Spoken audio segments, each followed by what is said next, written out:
Olá, sejam todos muito bem-vindos ao projeto Casamento Sem Brigas. Eu sou a Paty. Eu sou o Ilquias. E o tema de hoje é: moro junto, devo me casar? Por quê?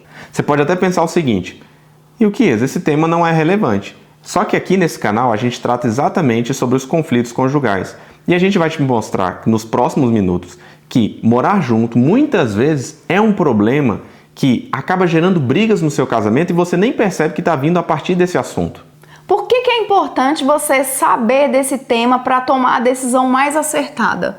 Quando aqui nós falamos de conflitos conjugais e tratamos de conflitos conjugais dentro de um casamento ou dentro de uma união estável, nós estamos tratando aqui de conflitos conjugais que podem ser de ordem econômica, de ordem de poder e de ordem de valores. Exatamente. Os conflitos normalmente se dividem nesses três grupos que a Paty falou.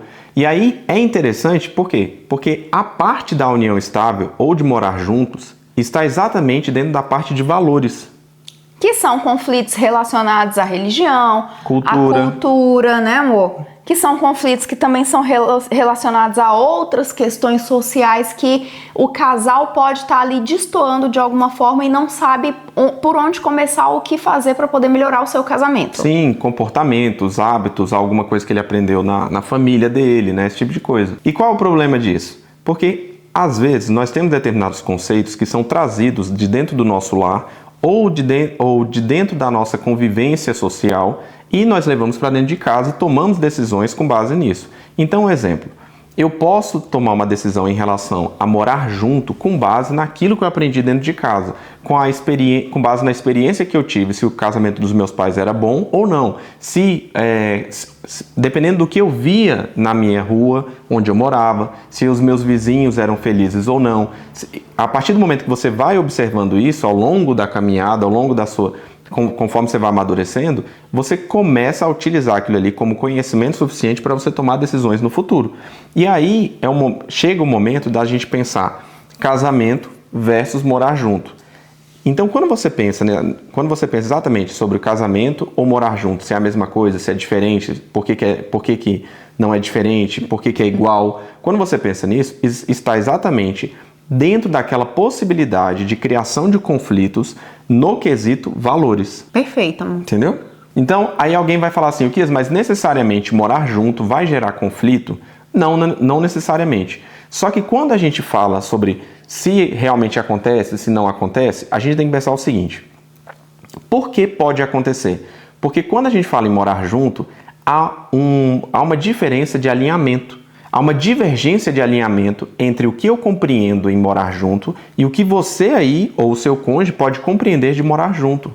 E aí, inclusive, essa ideia ela é influenciada justamente por fatores culturais que a gente vai mostrar aqui para vocês. Sim, porque, por exemplo, eu anotei aqui algumas falas. E por que tudo isso começou? Porque um seguidor nosso nos questionou. Aí eu falei, não, vale a pena a gente gravar um vídeo para ele em especial. Então, uma das frases que a gente escuta quando a gente trata sobre esse assunto de morar junto é a pessoa falar bem assim: moro junto, mas nunca brigamos por esse motivo. Aí a outra pessoa fala: estamos pensando em morar juntos porque depois vai vir o casamento. Então perceba que tudo isso aqui não demonstra um conflito aparente quando o assunto é morar juntos. Só que aí vem uma questão que às vezes falta de conhecimento das pessoas. Porque quando a gente fala de conflito, o que nós aprendemos sobre o conflito é que todo conflito ele é aparente. Só que isso é falso, né, gatinha? Muito falso. Há conflitos que eles são tão intrínsecos do casal que as percepções elas são tão diversas que eles combinam em outras coisas diferentes de uma briga ou diferentes de uma discussão sobre casar ou não casar, morar junto ou não morar junto, né, amor? Exatamente. Quando a gente fala de conflitos, exatamente da disciplina conflitos, o conflito ele tem 5 estágios. Ele tem o estágio latente, o percebido, o sentido, o manifesto e o posterior. Quando eu falo do latente, é aquele que o casal, mesmo ambos estando envolvidos, eles não percebem que há um conflito ali. Eles nem acham que aquilo ali tem a ver com conflito. Exatamente. Eles não percebem o problema e a gravidade daquele problema. E aí vem o segundo estágio, é o percebido. Eles já sabem o problema. Muitas vezes não sabem a gravidade daquilo, mas eles já sabem que existe um problema ali. Eles existe um conflito. olham um para o outro e falam, dá para levar desse jeito. Então não há uma intenção ou um senso de urgência em resolver aquele problema. Eles simplesmente aprendem a conviver com aquilo. O terceiro estágio do conflito é o sentido. Ambos já sentem aquilo ali. Ambos já sentem as consequências daquele conflito. Só que o grande problema aqui é que eles não sabem sequer o que fazer para aquele conflito ser extinto. Exatamente. E o manifesto é quando a gente, nesse estágio, o conflito não fica mais aparente só para os envolvidos. É aquele momento que o conflito passa a ser visto também para aquelas pessoas que convivem com o casal. Então, por exemplo, muitas vezes nós convivemos com determinados casais que têm os problemas deles, mas ninguém sabe, né? E aí, quando chega no estágio do manifesto, é exatamente aquele casal que está num churrasco e aí você vê os dois brigando, está em um determinado lugar e você já começa a enxergar que aquele conflito não é uma coisa que eles conseguem mais guardar para eles. Ou seja, todos enxergam que aquele casal está numa situação de conflito. Exatamente. E aí vem o quinto estágio do conflito, que é o posterior, que é exatamente o momento onde você resolve aquele problema. E aí você tem duas formas de resolver, ou do jeito bom ou do jeito ruim. E muitas vezes as pessoas acabam resolvendo do jeito ruim, que em teoria seria um jeito de resolver de pronto, que é o divórcio. Quando a gente fala em casamento e morar junto, não é a mesma coisa, apesar de a cultura nossa pregar que é a mesma coisa. Quando a gente trata aqui, a gente está mostrando para você o seguinte, que morar junto pode ser um conflito latente, ou seja, aquele que não foi visto por vocês ainda, e por ser um conflito latente, está gerando determinadas brigas no seu casamento que você não consegue enxergar, que aí é a real origem dele. E aonde que está isso? Está naquela parte dos conflitos de valores. Ou seja, dentro de valores você tem morar junto, que há um desalinhamento de conceito, e esse desalinhamento de conceito gera um determinado conflito, que é um conflito não percebido, ou seja, latente, e por não ser percebido você não consegue atacá-lo de pronto. Mas que ele pode te dar um trabalho gigantesco lá na frente. Exatamente, e acaba gerando brigas aí no seu casamento. E por que é tão difícil perceber um conflito quando ele é latente? Quando você se depara com um conflito que você não sabe que a pessoa está reclamando daquilo ali, que é aquilo ali que está doendo, você tende a tratar de outras formas. Então você tende a tentar resolver outros problemas. Eu sempre brinco com a Paty o seguinte, que caso você esteja no trabalho e a sua esposa e as amigas da sua esposa recebam um buquê de flores lá, ela vai chegar chateada em casa e você nem sabe por quê. Então de pronto, você vai tentar resolver algum problema, mas o problema é outro, né? Da mesma forma, acontece quando há um desalinhamento em relação a determinados conceitos que para nós são evidentes e para outra pessoa não é tão evidente assim. Então pense um pouco.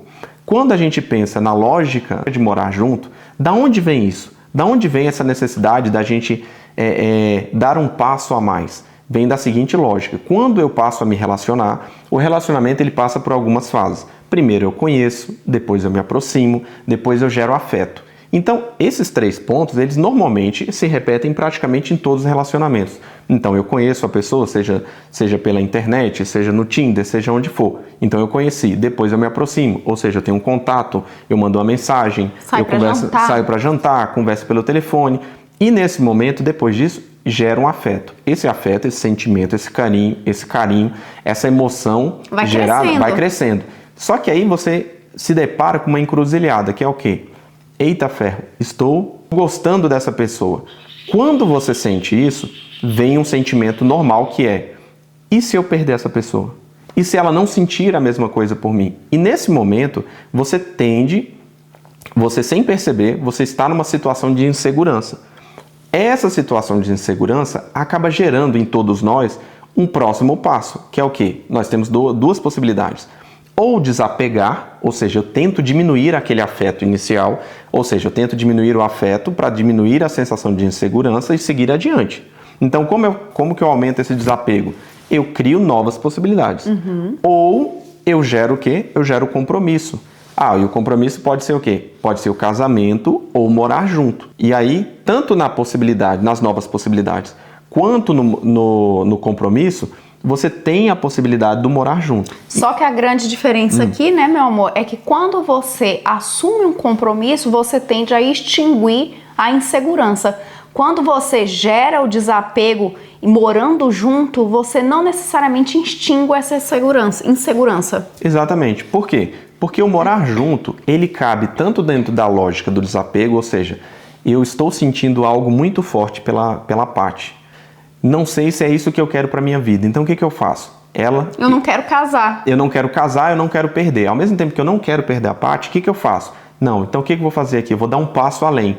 Esse passo além é o quê? Eu não acabo com todas as minhas possibilidades, mas eu dou uma certa segurança para ela. Enquanto eu vou me decidindo, eu dou uma certa segurança para ela. Cabe o que nessa situação? Morar junto. Ah, Yukias, mas eu moro junto e amo a pessoa que está do meu lado, ela é minha esposa. Ok, só que perceba que o morar junto cabe tanto na demonstração de compromisso, quanto também na demonstração do desapego, na criação de novas possibilidades. Ou seja, eu moro junto para passar uma certa segurança, ou seja, eu não fico sem nada, mas também não garanto tudo à pessoa que está do meu lado. Perfeito. Né? E aí você deve estar pensando o seguinte, Yukias, essa conversa eu acho que eu não vou mexer com isso aí, por quê? Porque não precisa mudar. O time que está ganhando não se mexe, aqui em casa já está ótimo, então eu não vou mexer com isso. Por quê? Porque eu vejo vários casamentos por aí que estão acabando, o meu aqui que é só, eu simplesmente moro junto, eu estou bem. Esse negócio do formalismo exagerado, é muito melhor eu simplesmente demonstrar para a pessoa que está do meu lado que eu a amo, do que ir lá e assinar um papel. Esse assinar um papel não tem nada a ver. Ah, e outra coisa, eu pretendo me casar, só que no lugar de me casar agora, eu vou fazer uma espécie de test drive. Eu vou me preparar para o casamento morando junto com a pessoa. E por que eu estou falando tudo isso aqui para você? Porque essas são formas de justificar o morar junto no lugar do casamento. Então, são formas de manter a situação atual no lugar de uma mudança, né? Só que muitas vezes o que o casal não percebe é que manter essa situação de desapego, ou seja, simplesmente morar junto sem gerar um compromisso com o casamento, tá muito mais para uma situação que envolve a solteirice do que o casamento em si. Com certeza. Porque a manutenção do morar junto sem o compromisso do casamento está muito mais para satisfazer suas aspirações de solteiro do que de manter uma vida conjugal. Perfeito. Não, e o interessante do que a Paty está falando é que quem toma a decisão de morar junto se enxerga como se estivesse tomando uma decisão em prol dos dois. Só que é exatamente o que você falou. Não é exatamente desse jeito. Por quê? Porque quando a pessoa toma essa decisão de simplesmente dar um passo além, que é um passo além em prol da outra pessoa, muitas vezes ela pode estar simplesmente dando um passo além, tentando satisfazer os próprios desejos, né? Que é o quê? Ah, não, eu garanto aqui, mas também não perco tudo, né? Todas as possibilidades.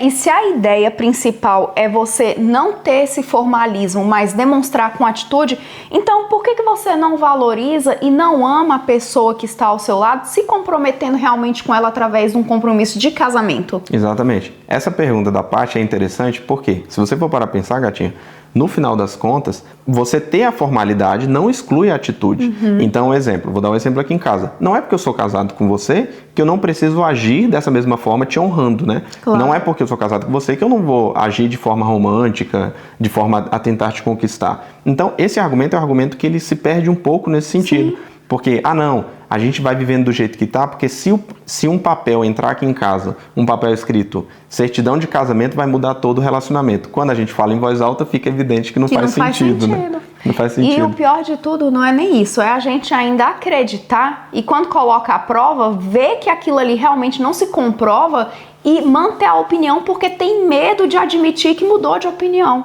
Sim. E aí, um dos pontos também, quando a gente fala sobre essa possibilidade de mudança, né, a sair do morar junto para ir para o casamento, é que algumas pessoas podem falar assim, eu sei que eu não gostaria de estar nessa situação, mas eu nem sei explicar por que eu não gostaria de estar nessa situação. E aí, dentro dessa lógica, a gente traz um ponto aqui que muitas vezes a gente não percebe. Quando as pessoas acabam optando por morar junto e não pelo casamento, normalmente essas pessoas se baseiam em duas visões sobre o casamento. Uma visão baixa e uma visão alta sobre o casamento. A visão baixa, ela tem uma origem histórica, que é o quê? Quando aconteceu a revolução sexual, ou seja, maior liberdade, maior possibilidade de ir atrás do próprio prazer, houve um enfraquecimento do casamento. E também houve uma mudança na própria forma de enxergar o casamento.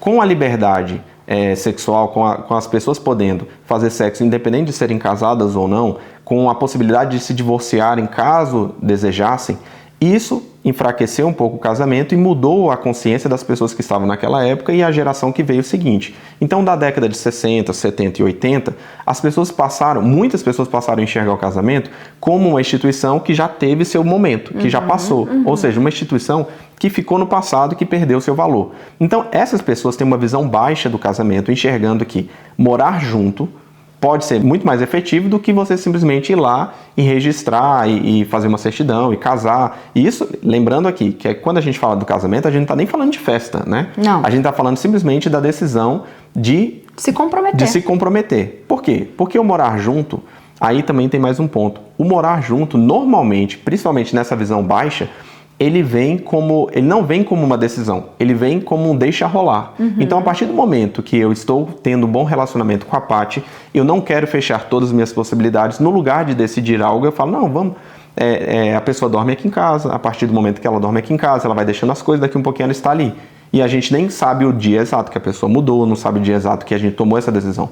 Então, diferente do casamento, que você toma uma decisão para partir para um próximo passo, né, para partir para uma nova fase da sua vida, o morar junto você acaba não fazendo isso exatamente, né? Você vai sendo envolvido, como ele falou, pelo deixar rolar. Só que o grande problema do deixar rolar é o seguinte: e no dia que o deixar rolar não for mais tão legal assim, eu saio fora. Por isso que está muito mais para uma vida de solteiro, a união estável, a falta de comprometimento com o casamento, do que a celebração do casamento em si. Exatamente. Então, na visão baixa, que é essa visão histórica, né, que tem uma origem histórica, as gerações que vieram após essa revolução sexual passaram a enxergar o casamento como uma coisa já superada. Então, eu não quero casamento para mim, eu simplesmente quero evoluir vivendo feliz, morando junto com a pessoa que está do meu lado.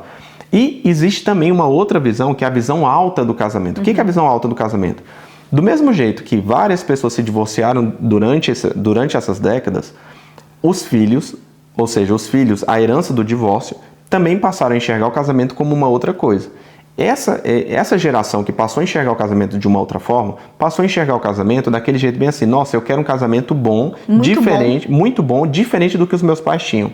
Eu quero um casamento que eu realmente esteja feliz, eu quero um casamento que realmente eu esteja satisfeito ali dentro. Então, essas pessoas passaram a enxergar o casamento como uma coisa muito boa, ou seja, uma coisa alta, né, a ser alcançada, só que com medo de fracassar. Então, eu não me caso porque eu tenho medo de fracassar. Então, o que eu faço? Não, no lugar de casar agora, eu vou e moro junto.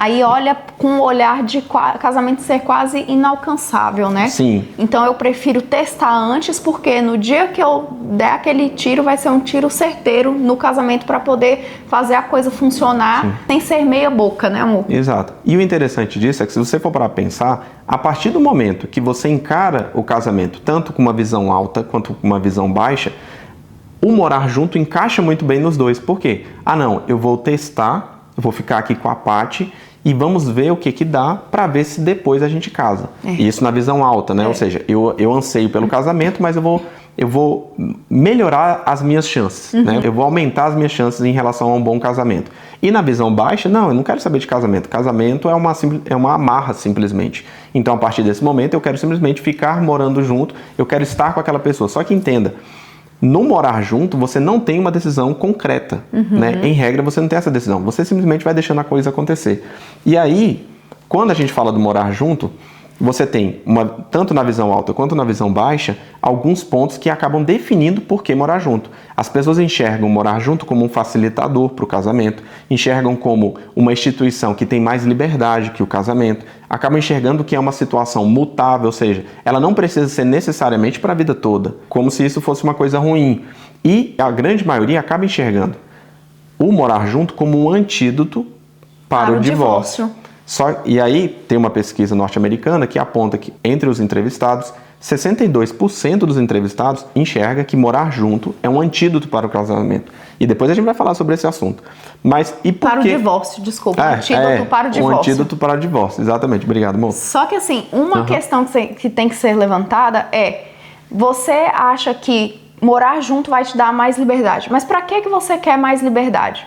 É uma questão que você tem que se questionar. Porque eu quero mais liberdade para poder me envolver com outras pessoas, então aqui a gente já demonstra para você que o seu nível de comprometimento está muito abaixo do que o que é exigido realmente para você estar numa relação séria, conjugal com alguém que a pessoa está confiando em você e depositando a vida dela nas suas mãos também. Outra questão aqui, morar junto é uma situação de mutabilidade. Mutabilidade por quê? Porque ela não te dá segurança. Hoje você pensa que morar junto é uma coisa boa para você, mas é porque você está olhando a partir do seu panorama. Se você olhar do panorama do seu cônjuge, da pessoa com quem você mora junto, talvez você não esteja passando segurança para ela. E se porventura essa pessoa que está com você estiver pensando da mesma forma, então pode ser que você seja o prejudicado nessa relação. Porque hoje a outra pessoa também pode estar olhando, querendo se esquivar de te dar segurança. Então é um ponto para você pensar por que morar junto não vale tão a pena assim. Exatamente. E o interessante disso aí que você falou é que quando a gente vai conversando com as pessoas têm mais ou menos uma visão que segue a mesma linha, né? Ah não, o morar junto é uma espécie de test drive. Que quando você vai comprar um carro, você não faz um test drive. Você não vai lá, testa, ele é bom na aceleração, ele é bom no freio, tem o ar-condicionado. Por que não fazer isso quando a gente pensa no casamento? Por que não fazer isso com alguém que vai passar o resto da minha vida junto? Primeiro, há uma incoerência, ou pelo menos deveria ser uma incoerência pensar numa pessoa como um produto. Esse é o primeiro ponto. Né? Tentar... Ainda mais numa era que a gente fala tanto, né, de não tratar as pessoas como objeto. Exato. Tentar olhar outra pessoa simplesmente com esses benefícios, né, seria já um problema. Mas vamos um pouco mais além. Se o test drive vai ser feito, então entre aspas, né, se o test drive vai ser feito, ele deveria ser feito com algo compatível. Então, quando eu vou fazer um test drive, eu quero comprar um i30, um exemplo. Quero comprar um i30. Se eu vou comprar um i30, eu tenho que fazer um test drive no i30. O grande problema das pessoas que entram numa união estável ou entram simplesmente morar juntos, elas estão fazendo test drive numa coisa e vão receber outra. Por quê? Porque morar junto e o casamento não vêm com os mesmos sentimentos. É como se você estivesse fazendo um test drive num ônibus querendo comprar uma Ferrari. Exatamente. Ou seja, a diferença de carros na situação do casamento e do morar junto fica evidenciada pela diferença de sentimentos que as pessoas têm no casamento e no morar junto. E quando a gente fala aqui sentimento, não é sentimento de amor, porque realmente a gente acredita que um casal que mora junto, decida morar junto, é um casal que se não se ama, tá muito próximo, porque amor é construção, é o que a gente sempre fala. Sim. Mas quando a gente fala aqui, não é sentimento nesse sentido. Quando a gente fala, é o sentimento interno, a percepção daquela pessoa sobre aquela instituição em si. Sim. Morar junto é levado como casamento? Tem a mesma seriedade de um casamento e só não tem a assinatura do papel como tem um casamento? Exatamente. Em teoria, e o nosso posicionamento é que não. Por quê? Yukias, mas o STF discorda de você. Porque tem uma decisão falando que união estável é equiparada à família. Então não tem essa diferença do que você está falando. É verdade, só que na parte jurídica houve uma desconsideração de um pequeno ponto.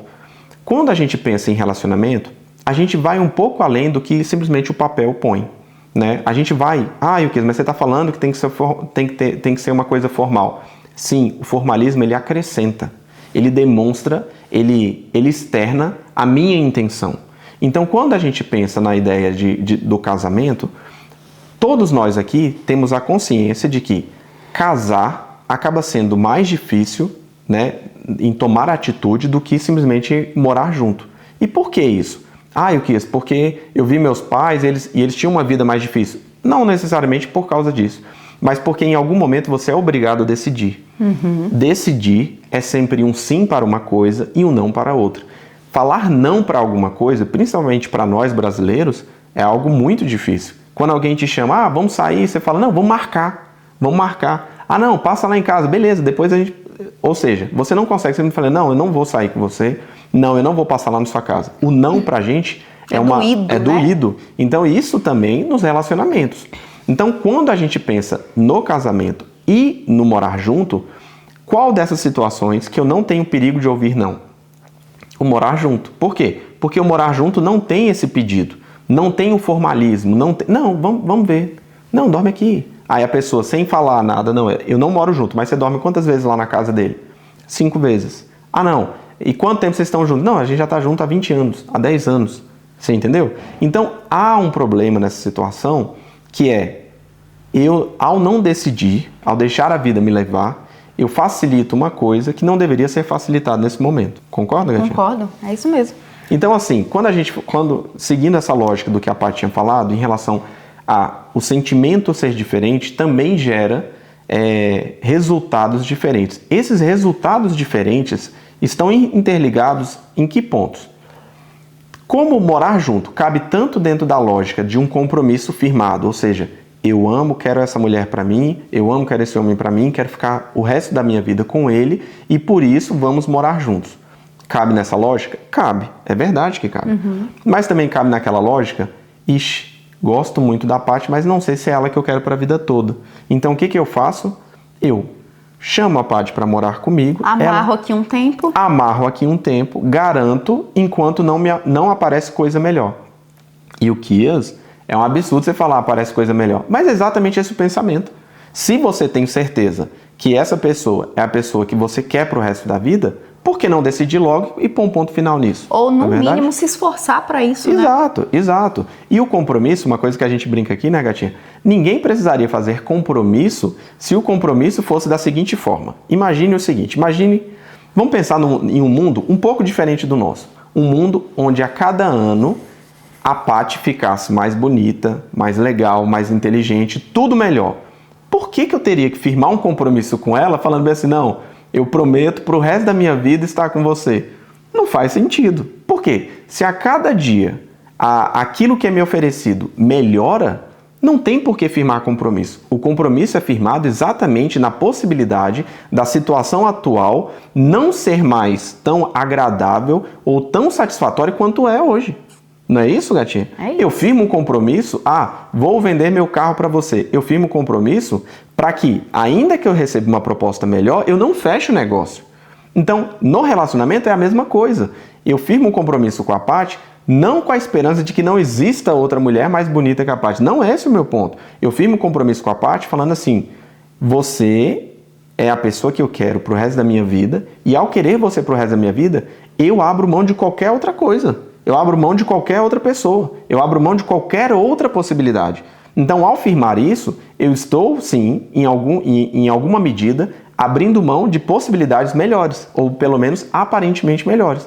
Então, é por isso que você firma um compromisso. E esse compromisso, ele fica evidente, ou seja, totalmente aparente, em que momento? No casamento. É por isso que a gente falou lá atrás, e aqui a gente repete, que o compromisso, ele extingue a insegurança. Porque é nesse sentido, é uma insegurança prévia e durante. A posteriori a gente vai resolver no futuro, né? Mas a ideia é justamente essa. Porque se tá tudo tão bom, tão maravilhoso e não tem possibilidade de mudar, não faz sentido ter compromisso. Exato. Mas a possibilidade de mudança te mostra por que você tomou aquela decisão lá atrás. A possibilidade de mudança, ou a mudança em si no futuro, ela te mostra e te traz a realidade. Não, lá atrás eu tomei aquela decisão, porque em um momento de crise eu não tô com o meu juízo em pleno vapor e eu tenho que acreditar na decisão que eu tomei um dia. Sim, com certeza. E é isso que traz a segurança pro relacionamento, né? É isso. Porque se o tempo todo eu tenho que ficar me preocupando se vai surgir alguém melhor que eu, né? E isso tira a paz, tira a possibilidade de me entregar mais a você, né? Então, infelizmente, isso você encontra de forma mais forte no casamento. E é aqui que a gente traz que o morar junto e o casamento, eles têm envolvimento diferente. Envolvimentos diferentes, eles têm níveis diferentes de entrega, de profundidade do casal. Com certeza. E não necessariamente um vai ser uma etapa necessária para o outro. E entre essas pesquisas, né, que mostram essa diferença entre o casamento e o morar junto, uma ideia que antes se tinha durante a Revolução Sexual é que você ir morar junto com alguém facilitaria uma relação mais igual, onde a divisão das tarefas entre homens e mulheres era uma divisão que seria uma divisão mais justa. Só que isso também não se comprovou verdadeiro. Por quê? Porque por meio dessas pesquisas verificaram que o homem casado ele passa até mais 8 horas do que o homem, simplesmente companheiro, envolvido com as tarefas domésticas. Ou seja, o homem, ao casar, ele fica mais tempo envolvido com as tarefas domésticas do que aquele que simplesmente não casou. Porque o senso de compromisso dele é maior. Sim, é porque é diferente, né? Quando eu tenho um colega de quarto, eu simplesmente faço a minha parte, né? Agora, quando eu estou casado, quando eu sou quando somos uma equipe, eu não estou me importando se a parte vai fazer. Eu tento fazer, por quê? Porque tem que ficar feito, né? Independente dela poder fazer ou não, eu sempre vou tentar fazer mais. Ambos trabalhando para o bem comum mesmo. Exatamente. E o outro ponto, também com base nessa pesquisa, falando sobre a fidelidade. Perceba, a fidelidade, além de ser uma coisa intrínseca, né, da personalidade, a pessoa, não, eu quero ser fiel, há também uma construção social em cima disso. É muito mais fácil você ser fiel frente a uma cobrança social. Ou seja, se a sociedade repudia de forma mais veemente determinada atitude, e isso facilita para que você não tome essa atitude também. Então, como que isso se aplica ao casamento? Você muito provavelmente já deve ter ouvido alguém falando bem assim, nossa, fulano de tal era casado e ficou com fulana de tal, e pegou fulana de tal, ou nossa, fulana traiu. Agora, você nunca ouviu falando, não, fulano de tal morava com fulano de tal e fez isso. Ou seja, perceba que até na hora que eu falo, o peso da condenação da traição para quem mora junto é menor. E isso facilita também o quê? Que a pessoa cometa. Você está achando isso? Não. Nas pesquisas mostram que o marido é 4 vezes mais fiel do que o homem em união estável. E a mulher é 5 vezes mais fiel do que a mulher em união estável. Por que isso, Ilquias? Porque há um envolvimento, igual a Paty falou, muito maior no casamento, tanto da parte pública quanto na parte interna, ou seja, entre nós dois e perante a sociedade, né? Perante a sociedade. E aqui a gente não está falando que não aconteça, tá, gente? A gente está falando em dados. Acontecem em ambos os casos, acontece, mas dentro do casamento o nível de comprometimento é maior, a seriedade com que aquele ato é levado é maior e a forma de você lidar com as crises também é diferente, porque já que você não enxerga aquilo como sendo descartável, porque exigiu mais de você, há uma cobrança social, você se apresentou publicamente naquela situação, você tende a contornar a situação de uma forma melhor do que simplesmente largar o barco. Com certeza. E aí a gente volta de novo numa coisa que você tinha falado, né? Você falou que morar junto está muito mais para a solteirice do que para o casamento. E é verdade, porque quando você pensa nessa lógica do estar solteiro, de me preocupar comigo mesmo e de simplesmente olhar novas possibilidades, aí cabe uma lógica de você estar mais olhando para fora do que para dentro de casa. Ao fazer isso, aumenta a possibilidade de uma infidelidade. Sim. E isso também é demonstrado em uma outra pesquisa quando fala da questão da saúde financeira. Pesquisas mostram que casados têm uma saúde financeira maior do que de solteiros. Por que isso? Porque você vive num ambiente mais estável e você tende a pensar mais no coletivo. Então as suas decisões são decisões menos arriscadas e menos superficiais, mais confiáveis, né? E menos superficiais. Então, quando você faz isso, você tende a ter uma saúde financeira a longo prazo maior do que a do solteiro. Até porque você age com mais cautela também quando você é casado. Exatamente. E aqui a gente também tem que pensar assim, ó, se quem mora junto não confia 100% na pessoa a ponto de querer se casar com ela, de levar uma vida, de tomar um compromisso público mais sério, por que ele vai confiar 100% à vida financeira? Verdade. Exato, perfeito. Não é? Perfeito. Ou seja, o nível de confiança exigido tanto para o casamento quanto para o morar junto tem profundidades diferentes. Sim. Né? Então, a confiança no casamento ela acaba sendo necessariamente muito maior do que no morar junto. Por quê? Porque o morar junto, como não houve a decisão, como simplesmente foi deixa a vida levar, ele não... Vocês não chegaram a debater esse assunto, né? Não ficou tão evidente, você não deu uma demonstração tão clara disso, né? Até que ponto um pode interferir na situação, na saúde financeira do outro? Até que ponto ambos vão contribuir para o crescimento do casal, para o crescimento da relação? Onde que começa o salário de um, onde que termina o do outro? O que eles podem fazer? E tem vídeo aqui, né, Gatinha, sobre isso. Nós temos um vídeo simplesmente direcionado para finanças. Vão lá dar uma olhada, a gente vai colocar aqui em cima, né, amor? Para você dar uma olhada e saber como que você pode aproveitar melhor essa questão financeira no seu casamento. E aí, mais um ponto de divergência, né? Quando surgiu essa possibilidade de morar junto e da possibilidade de simplesmente morar junto ser uma forma de relação, ter um relacionamento mais igualitário entre homens e mulheres, isso lá em 1960, né? Isso também se provou falso. Por quê? Em que sentido? Acreditava que a mulher poder simplesmente morar junto e não casar, isso daria mais liberdade a ela. Só que isso se provou falso em que sentido? Os níveis de violência doméstica acabam sendo muito maiores entre pessoas que simplesmente moram juntos do que entre pessoas que são casadas. E então, se era para ser uma coisa que viria a proteger a mulher, na verdade... Se mostrou o contrário. Mostrou o contrário. A mulher, ela sai muito mais prejudicada numa situação Exato. de união estável, de morar junto, do que ela podia imaginar. Em algumas pesquisas mostram até 5 vezes mais a chance de sofrer violência doméstica fora do casamento, ou seja, numa união estável, do que dentro do casamento, né? E o último ponto em relação a essa questão de ser uma relação de ser uma condição, um instituto que ajudaria muito mais a mulher do que ao homem, né? Ou seja, como se fosse um rompimento de determinadas amarras que o casamento acaba trazendo, seria o nível de felicidade. Eles também fizeram uma pesquisa sobre o nível de felicidade das mulheres que viviam simplesmente morando juntos e viram que o nível de felicidade delas era menor do que das mulheres casadas, né? Ou seja, impacta diretamente na satisfação, por assim dizer, conjugal, da mulher e do homem também, né? Lógico, mas Sim. Aqui na pesquisa mostra da mulher. Mulheres que são casadas, elas são até 3,4 vezes mais felizes do que mulheres que vivem em situação de companheirismo. Exatamente. E o último ponto é em relação à saúde, né? Porque eles também têm uma pesquisa que mostra que entre o solteiro e o casado haveria um cuidado maior na saúde do casado, principalmente da saúde masculina, porque a mulher já tem uma tendência a se cuidar mais. Já no caso do homem, ele acaba deixando isso para depois. E o casado acaba tendo uma mudança nessa lógica de se cuidar depois. Por quê? Porque haveria uma cobrança da esposa, um cuidado maior. Então, o morar junto não apresentou essa melhora. Então, seria uma coisa assim, não, mas eu moro junto, eu também me preocupo com o meu cônjuge.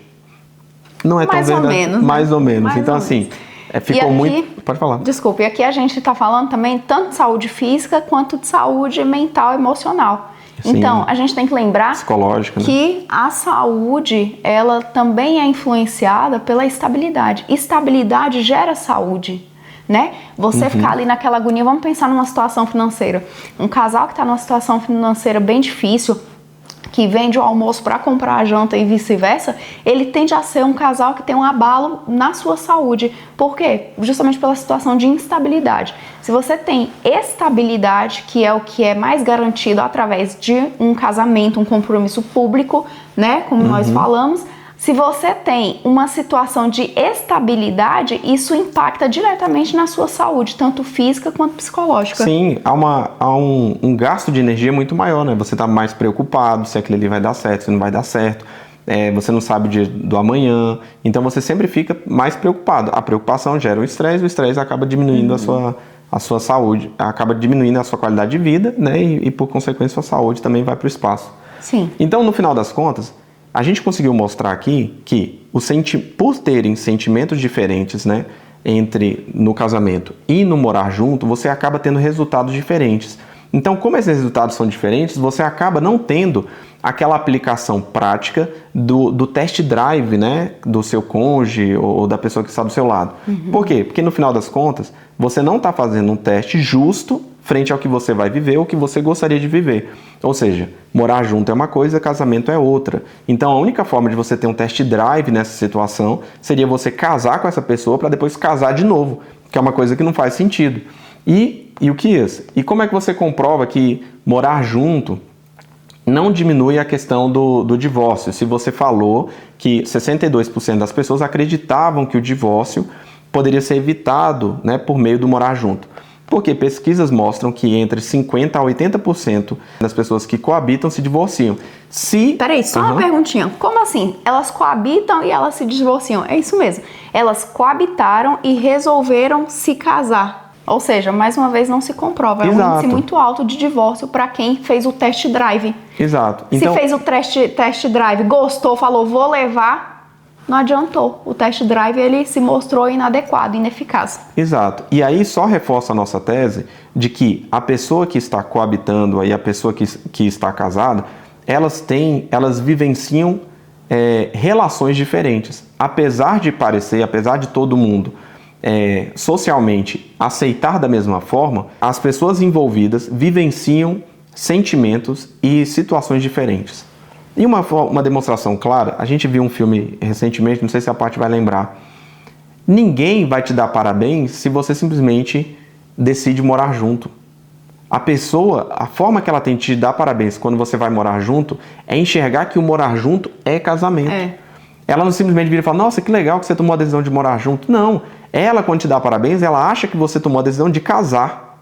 Então por isso que ela te dá parabéns, por isso que ela te dá presente. Né? Ninguém vira e fala assim, vamos fazer um chá de vamos juntar presentes, dar contribuições, vamos cortar a gravata porque a pessoa vai morar junto. Ninguém enxerga desse jeito. Não. A pessoa enxerga que morar junto é muito mais uma etapa do namoro do que um passo em direção ao casamento. Alguém poderia perguntar, mas por que esse número é tão alto? Por que as pessoas, mesmo morando junto, acabam se divorciando? Por alguns pontos. O primeiro ponto, quando a pessoa casa, Paty e eu, nós temos uma confiança maior no futuro. Nós temos uma confiança maior de que vamos tentar fazer o máximo possível para que no futuro estejamos juntos. Vamos fazer o máximo possível para que o futuro seja melhor do que hoje. Então, se hoje já é bom, no futuro ainda vai ser melhor. Então, essa confiança no futuro gera uma estabilidade entre nós. Quando Paty e eu sentamos para fazer determinados planos, e esses planos têm como média 5, 10, 15, 20 anos para frente, isso dá uma estabilidade para a Paty. Por quê? Porque na cabeça dela fala assim, caramba, o Ilquias está planejando uma coisa daqui 20 anos. Se ela não tem essa segurança, como que ela vai se sentir bem para se entregar, para falar determinadas coisas que ela tem dificuldade, para demonstrar determinadas fragilidades, se ela não sabe se no ano que vem eu já vou separar? Agora, porque a gente faz isso, só uma interrupção, né? A gente faz isso, de tempos em tempos a gente senta, pega uma folha branca, uma cartolina e fala bem assim, o que a gente vai fazer nos próximos 5, nos próximos 10, nos próximos 15. E quando a gente faz esse planejamento, isso, apesar de ser um planejamento prático, ele traz segurança para ambos. Emocional. Por quê? Exato, porque se ela fala bem assim, não, vamos fazer só de 2 anos e meio. Exatamente, entendeu? Porque se eu não tenho segurança que ela vai estar comigo para os próximos 15, 20, 30 anos, por que eu vou fazer um planejamento? Como é que eu vou pegar um financiamento de uma casa? Não dá. Não dá. Então, assim, parece uma coisa boba, mas acaba não sendo. A estabilidade gera uma facilidade na demonstração dos sentimentos. E quanto mais eu demonstro meus sentimentos, quanto mais eu me conheço emocionalmente falando, fica mais fácil de amadurecer nesse sentido e também de expressar o que eu sinto e entender o que você sente. Sim. Então, a maturidade emocional é facilitada com uma estabilidade conjugal. E aí temos mais um ponto. Quando a gente fala também do casamento e dessa questão do futuro, você tem um compromisso firmado não simplesmente entre nós, mas um compromisso público. Quando as pessoas sabem que eu casei, eu estou firmando um compromisso frente à sociedade. Ao firmar o compromisso frente à sociedade, como nós já havíamos falado, esse compromisso facilita eu tomar determinadas decisões. Por quê? Porque a própria sociedade me cobra isso. Então, é muito mais fácil você ser educado quando a sociedade te cobra isso. E o que eu vou ser educado só porque a sociedade me cobra? Não, mas acaba sendo mais fácil porque acaba sendo mais um ponto favorável a uma atitude correta. Sim. Então, quando eu firmo um compromisso público frente à sociedade, eu também tenho mais um apoio a ser correto com a Paty. Inclusive a tentar resolver os conflitos conjugais. Exatamente. Né? O que acontece? Morar junto, quando o casal ele tem um conflito que pode ser um conflito mais denso, o que ele faz? Empurra com a barriga. Vou empurrar aqui com a barriga, vou deixar isso, vamos ver até onde que isso aqui vai. Quando você é casado, você tendo esse comprometimento com o seu cônjuge, você fala, não, eu tenho que resolver isso aqui. Eu tenho que deixar isso aqui tudo redondinho, certinho, porque não dá pra levar adiante desse jeito. Aí o compromisso, inclusive para resolver os problemas de vocês, ele muda também. No morar junto, leva aquele problema adiante. Porque você não tem interesse mesmo em permanecer muito tempo com a pessoa, E é exatamente o segundo ponto, que é quando você está casado, você não utiliza o divórcio como uma opção aceitável. Então, quando você descarta a opção do divórcio... Ou não deveria, né? Ou não deveria. Então, mas de qualquer jeito, você utiliza menos do que no outro caso. Por quê? Porque como você firmou um compromisso público, como você fez você passou por toda uma série de procedimentos para casar, você passou por uma certa burocracia para casar, isso também pesa na hora que você tem que resolver determinados problemas. Por quê? Quando eu vou resolver um problema com a Paty, o divórcio não é uma opção que está aqui no meio da sala. Né? Ele não está aqui perto para eu virar e falar assim, não, isso aqui está... Tem a opção A, B, C e o divórcio. Não é isso. Exatamente. O divórcio, nessa situação, ele acaba sendo eliminado. Por quê? Porque eu vejo que tem muito mais em jogo. Agora, no caso de quem mora junto, a opção divórcio, ela é extremamente facilitada. Por quê? Porque divórcio na vida do morar junto é simplesmente para onde eu vou levar minhas coisas.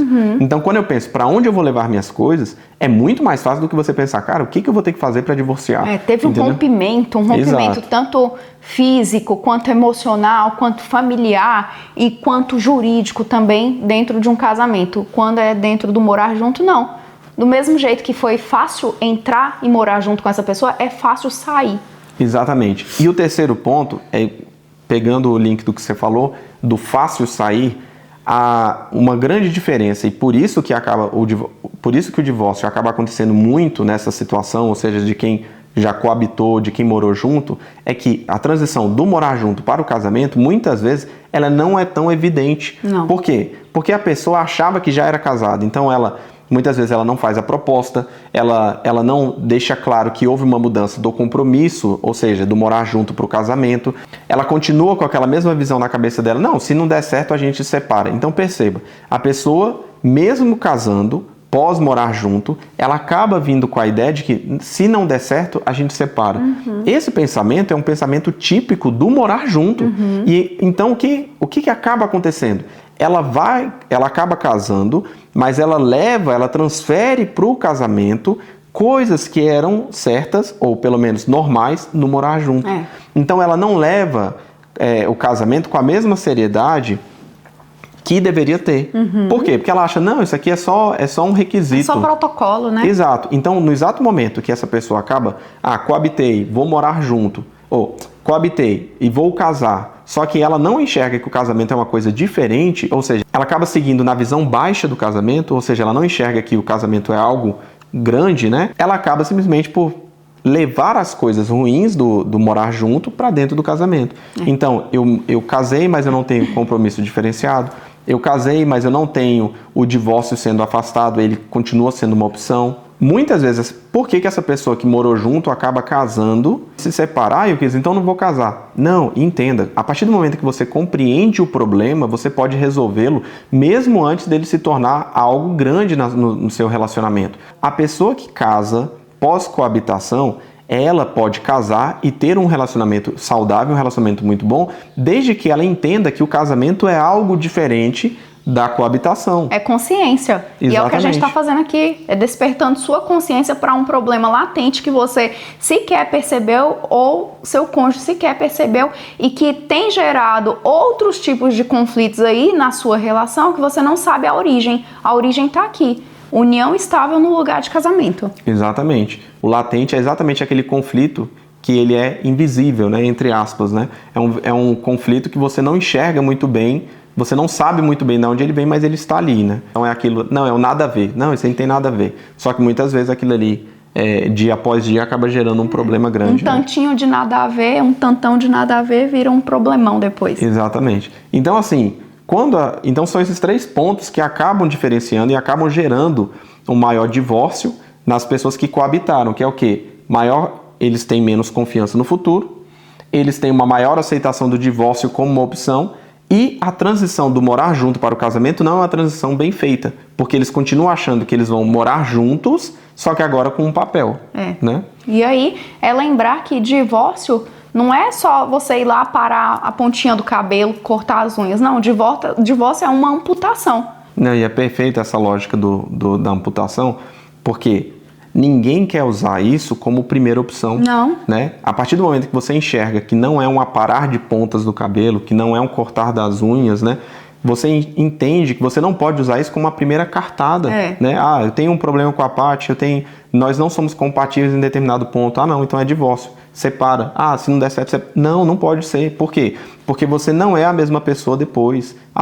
Mas em muitos casos. Só que a grande maioria dos casos são casos que as pessoas simplesmente separam porque elas não aprenderam a conviver.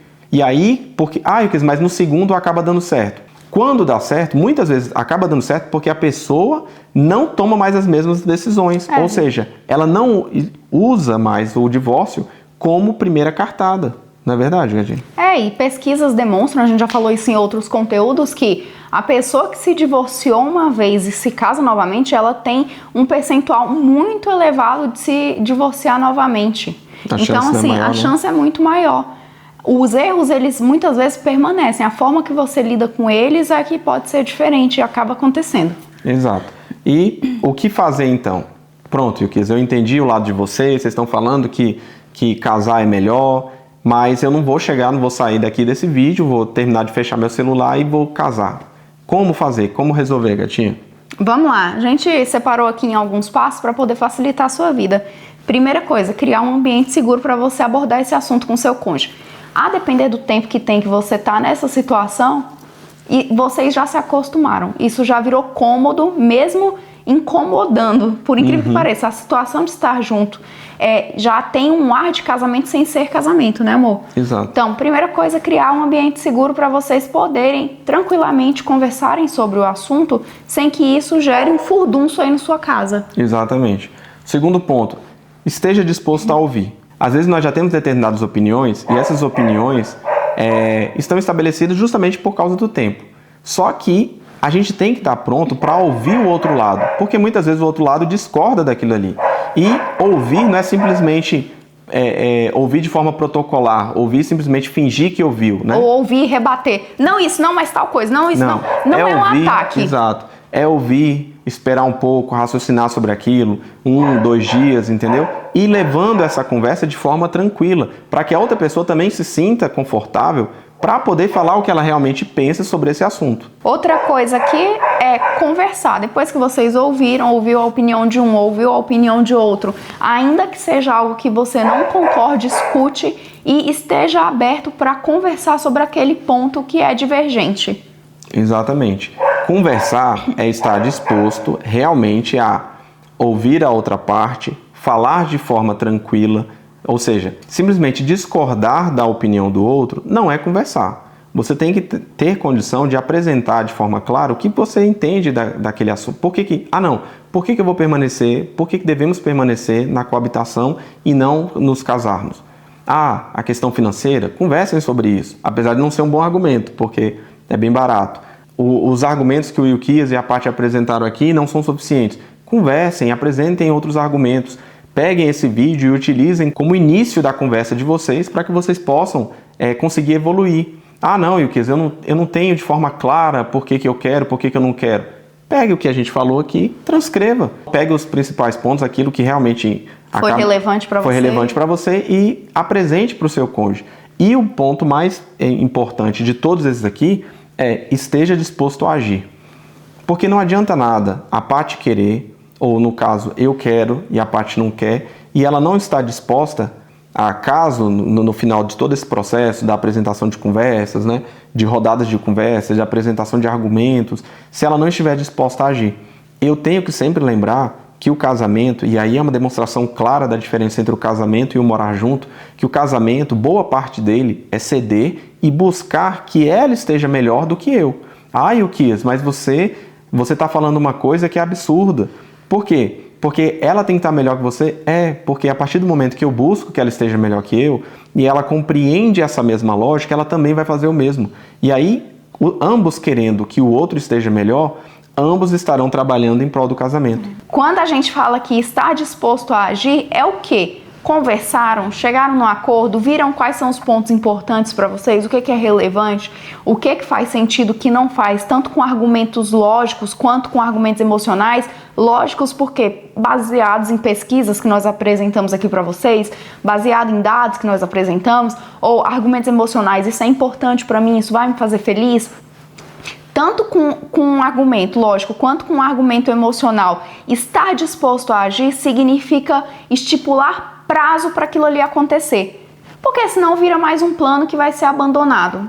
Fica lá no arquivo e nunca mais é revisitado.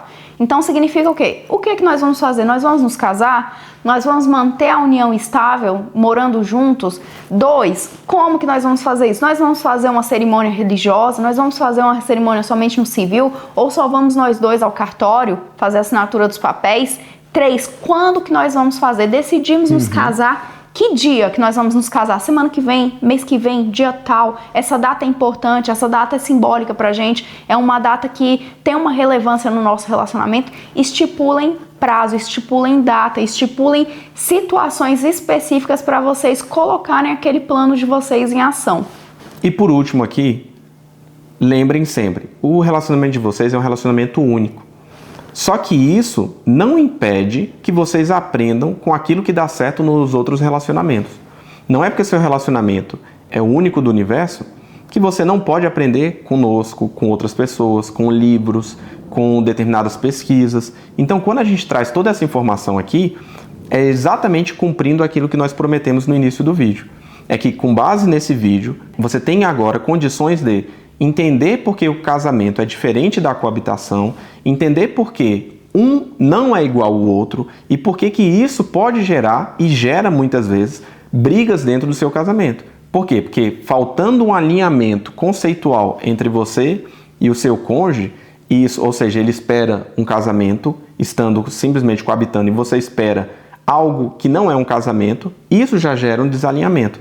A partir desse momento, você tem total condição de agir, assim do jeito que a Paty falou, e diminuir, ou pelo menos tentar diminuir essas brigas que acontecem no seu casamento, que são originadas por falta de alinhamento conceitual do que é casamento e do que é coabitação. Foi um prazer a gente poder passar essa informação aqui para vocês.